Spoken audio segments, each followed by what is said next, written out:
Hello everyone, এইযোৰ চাওক pure পদ্মিনীৰ missing জোড়া হ'ব এইযোৰ মাটি হালত বুৱা পিওৰ পদ্মিনীৰ মিসিং জোড়া এয়া হ'ব আসলৰ কাম সব মাল্টি কালাৰ এনেকৈ আসলত বৰফি ঘাই ভাচি দিয়া হৈছে আৰু বৰফি ডিজাইনত এনেকৈ কালাৰ মিলাই মিলাই ফুলৰ কাম কৰা আছে কাপোৰ জোড়াৰ চাওক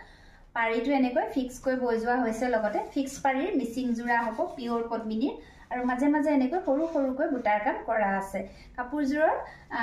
ফুলৰ কামখিনি বহুত বেছি ধুনিয়া আছে সৰু সৰুকৈ মিহি মিহিকৈ কৰা আছে বহুত বেছি ধুনিয়া মৰম লগা হয় লগতে পাব ইয়াৰে এইখন মেখেলাখন চাও এইখন মেখেলাখন হ'ব পিওৰ পদ্মিনীৰ মাটি হালত বুৱা মিসিং জোড়া হ'ব ফিক্স পাৰিৰ জোড়া আৰু লগতে পাব ইয়াৰে এইটো ব্লাউজৰ পিছটো এটো ব্লাউজৰ পিছটো এটো হাতত পৰিব ব্লাউজৰ পিছৰ এফালে এনেকৈ এটা ৰাখি দিয়া হৈছে এটো চাও আৰু ভাল লাগিলে এই কাপোৰজোৰ আপোনালোকে আমাৰ পৰা